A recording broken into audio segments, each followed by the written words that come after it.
आज हम लोग देखेंगे संविधान सभा। तो संविधान सभा से महत्वपूर्ण आज हम लोग 1 से लेकर 35 तक क्वेश्चन आंसर देखेंगे और बाकी जो इसका बचेगा क्वेश्चन आंसर उसको हम कल देखेंगे। चलिए स्टार्ट करते हैं। क्वेश्चन नंबर 1, 1922 ईस्वी में निम्नलिखित में से किसके द्वारा यह उद्गार व्यक्त किया गया कि भारतीय संविधान भारतीयों की इच्छा अनुसार होगा? ए. महात्मा गांधी, बी. मोतीलाल नेहरू, सी. गोपाल कृष्ण गोखले, डी. बाल गंगाधर तिलक। तो इसका सही आंसर होगा option A, Mahatma Gandhi. Question number 2, 1924 ईस्वी में किसके द्वारा ब्रिटिश सरकार से यह मांग की गई कि भारतीय संविधान के निर्माण के लिए संविधान सभा का गठन किया जाए? A. M.N. Roy, B. Mahatma Gandhi, C. Motilal Nehru, Gopal Krishna Gokhale. तो इसका सही आंसर होगा option C, Motilal Nehru. Question number 3, संविधान सभा के विचार का औपचारिक रूप से प्रतिपादन किसके द्वारा किया गया? ए. मोतीलाल नेहरू, बी. जवाहरलाल नेहरू, सी. M.N. रॉय, डी. महात्मा गांधी। तो इसका सही आंसर होगा ऑप्शन सी, मानवेंद्र नाथ राय। क्वेश्चन नंबर 4, संविधान सभा को किसने मूर्त रूप प्रदान किया? महात्मा गांधी, बी. मोतीलाल नेहरू, सी. M.N. रॉय, डी. जवाहरलाल नेहरू। तो इसका सही आंसर होगा जवाहरलाल नेहरू।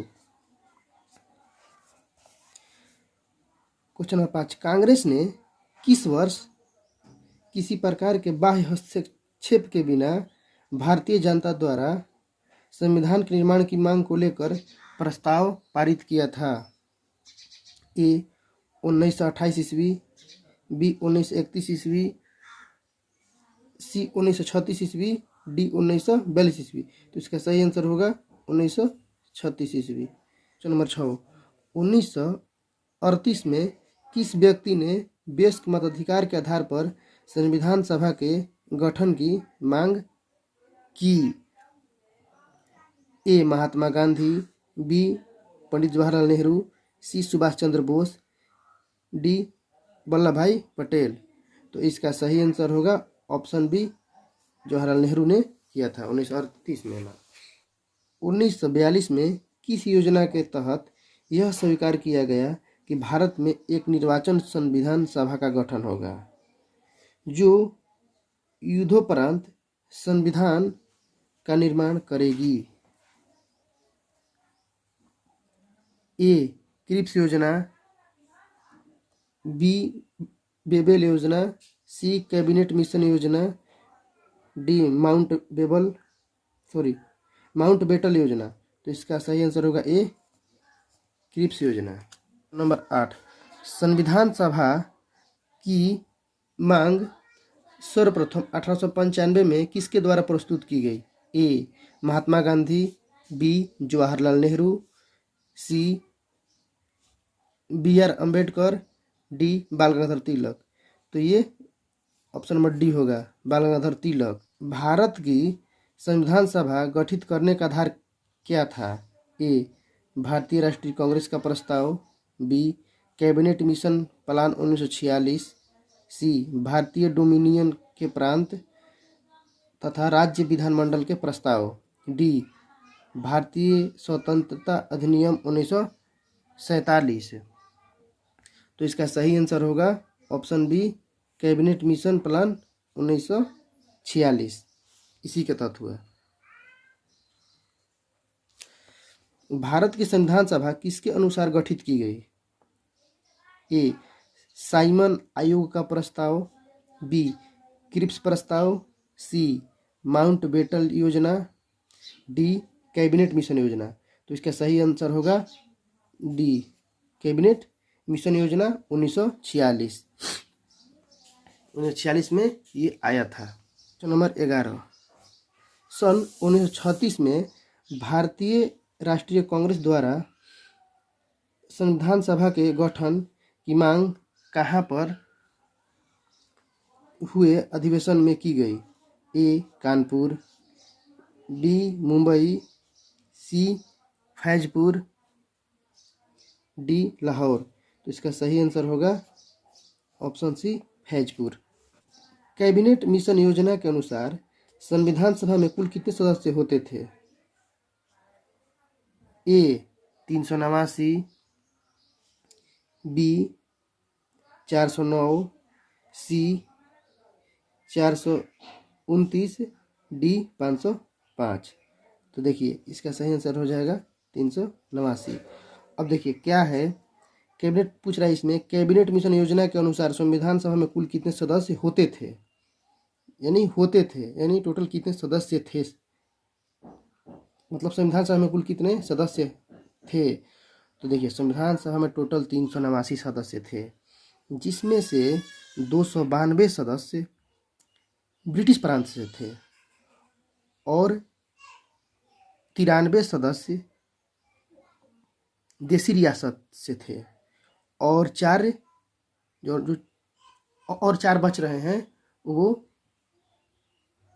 कमिश्नरी स्टेट से थे। ठीक है, तो देखिए ब्रिटिश प्रांत में अंग्रेजों का शासन था और देसी रियासत में जो जिसकी संख्या 92 है वहाँ मतलब कि क्या बोलते हैं राजाओं का शासन था, और जो 4 बच रहा है कमिश्नरी स्टेट वहाँ बड़े बड़े अधिकारियों का शासन था। प्रस्तावित मूल संविधान में कुल सदस्यों का विभाजन किस प्रकार होना निश्चित हुआ था? ए ब्रिटिश प्रांतों के 292 प्रतिनिधि, मैंने आपसे बताया था 292 थे। बी देसी रियासत के 93 प्रतिनिधि, ये भी मैंने आपको बताया। सी मुख्य कमिश्नरी क्षेत्र के 4 प्रतिनिधि, तो ये 292 हो ही गए, ये देसी रियासत के 93 हो ही गए और मुख्य कमिश्नरी क्षेत्र के 4 है, तो इसमें टोटल हो जाएगा डी। तो सीधी सी बात है, इसका सही आंसर हो जाएगा डी। क्वेश्चन नंबर 14, संविधान सभा में विभिन्न प्रांतों के लिए 292 सदस्यों का निर्वाचन होना था, इनमें से कांग्रेस के कितने प्रतिनिधि निर्वाचित होकर आए? ए 195, बी 208, सी 225 और डी 235। तो इसका आंसर होगा 208। अब पूछ क्वेश्चन नंबर 15, पुनर्गठन के फलस्वरूप वर्ष 1947 में संविधान सभा के सदस्यों की संख्या कितनी रह गई? ए 289, बी 299, सी 324, डी 333। यानी क्वेश्चन का कहने का मतलब है कि पुनर्गठन के फलस्वरूप वर्ष 1947 में संविधान सभा के सदस्यों की संख्या कितनी रह गई। यानी कि पहले 389 सदस्यों की संख्या थी, जो कि मतलब कि पाकिस्तान और इंडिया के बंटवारा होने के बाद 15 अगस्त 1947 के बाद संविधान सभा में टोटल सदस्यों की संख्या कितनी बच गई, ये इसका कहने का तात्पर्य है। तो इस टोटल सदस्यों की संख्या 299 बच गई पाकिस्तान के बंटवारा होने के बाद। 16, संविधान सभा में देसी रियासतों के लिए कितने प्रतिनिधि थे? तो मैंने आपसे बताया था कि देसी रियासत में कितने थे, तो 93। तो 93 कब थे? भारत और पाकिस्तान दोनों को सम्मिलित करने के बाद 93 हो रहे थे। अब यहाँ पूछ रहे हैं संविधान सभा पुनर्गठित मतलब कि इंडिया और पाकिस्तान के बंटवारा होने के बाद मतलब कितने थे। तो देखिए इंडिया और पाकिस्तान के बंटवारा होने के बाद पूछ रहा है, तो इसका हो जाएगा 16 का बी, 70 बच गए थे। यानी 93 में 70 बच गए थे और 23 मतलब चले गए थे पाकिस्तान में। ठीक है, अब आगे क्वेश्चन देखते हैं। पुनर्गठित संविधान सभा में विभिन्न प्रांतों के लिए कितने प्रतिनिधि थे? पूछ रहा है पुनर्गठित संविधान सभा में विभिन्न प्रांतों के लिए कितने प्रतिनिधि थे? तो ये हो गए 229। क्वेश्चन 18, कैबिनेट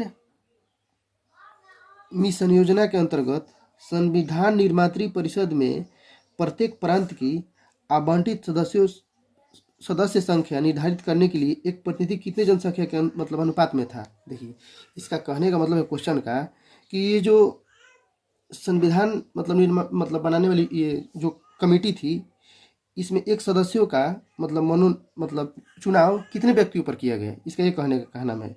तो इसमें 10 लाख व्यक्तियों पर एक मतलब कैंडिडेट को मनोनीत किया गया। यानी देखिए क्या है ना, ये जो इलेक्शन हुआ था मतलब उस समय जो चुनाव हुआ था वो प्रत्यक्ष रूप से नहीं हुआ था, वो अप्रत्यक्ष रूप से हुआ था। 10 लाख व्यक्ति पर एक कैंडिडेट चुना गया था।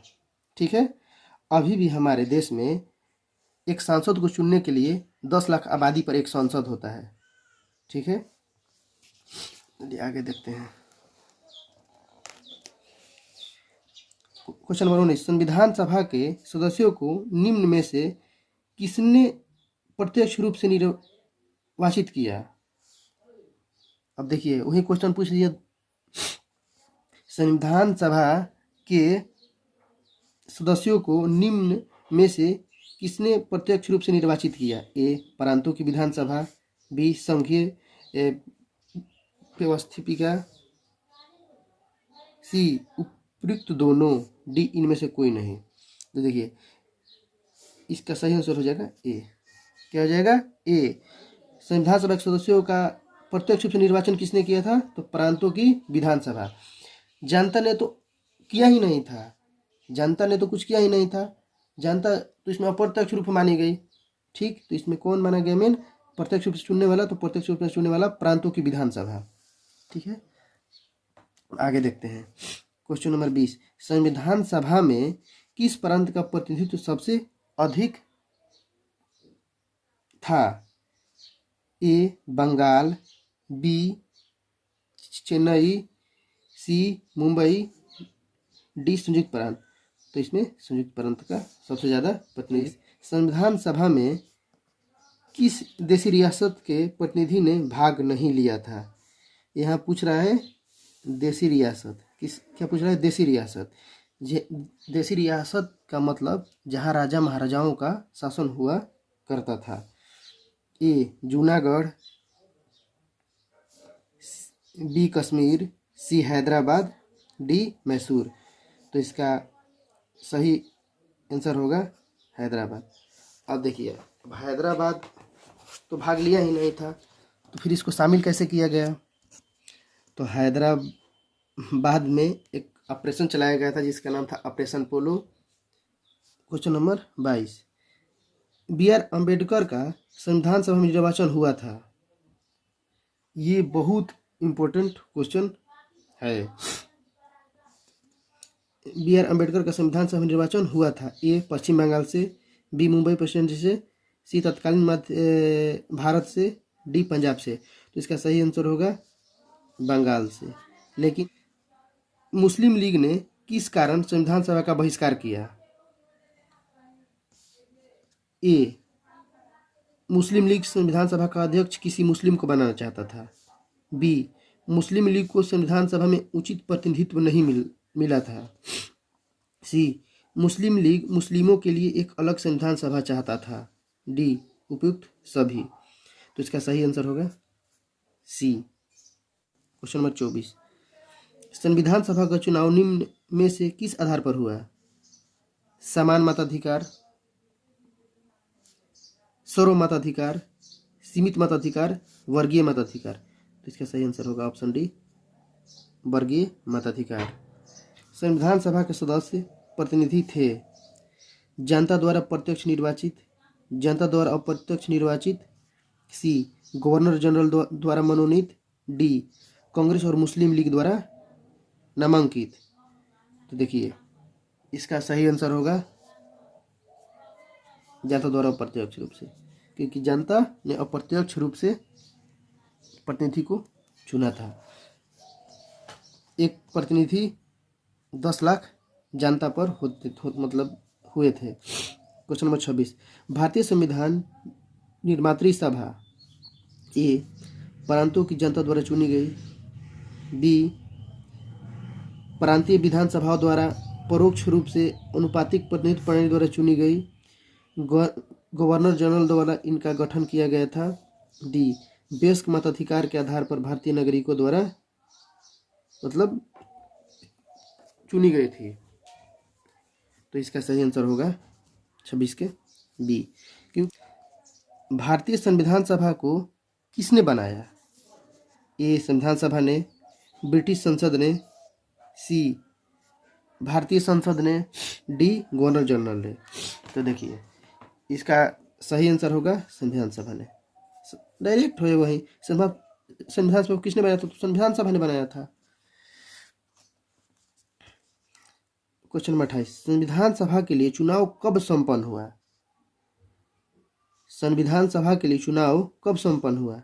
ए, 1945 में, बी, 1946 में, सी, 1947 में, डी, 1948 में। तो इसका सही आंसर होगा 1946 में। भारतीय संविधान सभा की स्थापना कब हुई? भारतीय संविधान सभा की स्थापना कब हुई? ए, 10 जून 1946, बी, 9 दिसंबर 1946, सी, 26 नवंबर 1949, डी, 26 दिसंबर 1949। तो इसका सही आंसर होगा बी। संविधान सभा का प्रथम अधिवेशन कहाँ हुआ था? यानी इसका कहने का मतलब है कि संविधान सभा का प्रथम बैठक कहाँ हुआ था? ए, मुंबई में, बी, कोलकाता में, सी, लाहौर में, डी, दिल्ली में हुआ था। दिल्ली में कब हुआ था? तो ये 9 दिसंबर 1946 को हुआ था। कब हुआ था? 9 दिसंबर 1946 को हुआ था। क्वेश्चन नंबर 31, संविधान सभा के उद्घाटन अधिवेशन की अध्यक्षता किसने की थी? फिर से, संविधान सभा के उद्घाटन अधिवेशन की, यानी उद्घाटन यहाँ कह के फंसा रहा है। उद्घाटन अधिवेशन, उद्घाटन अधिवेशन, इसका कहने का तात्पर्य है कि पहला संविधान सभा के उद्घाटन अधिवेशन की अध्यक्षता किसने की थी? उद्घाटन अधिवेशन की अध्यक्षता किसने की थी? तो इसका कहने का मतलब है कि संविधान सभा के पहले अधिवेशन की अध्यक्षता किसने की थी? पहले की अध्यक्षता डॉक्टर सचिदानंद सिन्हा ने किया था, लेकिन अध्यक्ष थे लेकिन अस्थायी रूप से थे। क्या थे? अस्थायी रूप से थे। और मतलब कि ये प्रथम उद्घाटन कब हुआ? यानी प्रथम अधिवेशन, प्रथम उद्घाटन यानी प्रथम बैठक, तो ये 9 दिसंबर 1946 को हुआ था। इसके अध्यक्ष यानी अस्थायी अध्यक्ष डॉक्टर सचिदानंद सिन्हा थे। अब ये पूछा जाए कि डॉक्टर सचिदानंद सिन्हा को क्यों चुना गया? और भी तो कैंडिडेट थे, टोटल 207 लोग शामिल हुए थे, तो आखिर उनमें इनको ही क्यों चुना गया? तो ये सबसे बुजुर्ग व्यक्ति थे, इसीलिए इनको चुना गया। ठीक। 32, संविधान सभा का पहला सत्र कब हुआ था? देखिए फिर वही पूछ रहा है पहला सत्र। आप लोगों से पूछे पहला सत्र, पहली बैठक, पहला अधिवेशन, ये कोई भी पूछे तो सीधे 9 दिसंबर 1946। कब हुआ? 9 दिसंबर 1946 पहला बैठक, पहला अधिवेशन। ये कहाँ हुआ था? तो ये दिल्ली में हुआ था। कहाँ हुआ था? 33, संविधान सभा के अस्थायी अध्यक्ष, देखिए पूछ ही दिया, संविधान सभा के अस्थायी अध्यक्ष कौन थे? बस डॉक्टर सचिदानंद सिन्हा। और क्वेश्चन नंबर 34, संविधान सभा के अस्थायी अध्यक्ष कौन थे? आ ही गया। अब संविधान सभा के अस्थायी तो हो गया। अब संविधान सभा के अस्थायी पूछ रहा है, तो अस्थायी में बस डॉक्टर राजेंद्र प्रसाद। ये कब बने? तो ये 11 दिसंबर 1946 को, और ये 9 दिसंबर 1946 को। 11 दिसंबर 1946 को किसे संविधान सभा का अस्थायी अध्यक्ष चुना गया? पूछ ही दिया। 11 दिसंबर 1946 को संविधान सभा का अस्थायी अध्यक्ष। तो अस्थायी अध्यक्ष किसे चुना गया? तो बस ये दिया है पंडित जवाहरलाल नेहरू, बी, डॉक्टर राजेंद्र प्रसाद, सी, B.R. Ambedkar, D, K.M. Munshi. तो यहाँ हम लोग डॉक्टर राजेंद्र प्रसाद के साथ जाएंगे। अब जवाहरलाल नेहरू ये भारत के प्रथम प्रधानमंत्री हुए, और अब पूछेगा कि संविधान सभा में उद्देश्य प्रस्ताव किसने पेश किया था, तो पंडित जवाहरलाल नेहरू ने किया था। कब किया था, तो बस 11 दिसंबर 1946 को। तो ये अध्यक्ष बने बस 2 दिन बाद, 13 दिसंबर 1946 को पंडित जवाहरलाल नेहरू ने संविधान सभा में उद्देश्य प्रस्ताव पेश किया। तो हम लोग इसके आगे का क्वेश्चन कल देखेंगे।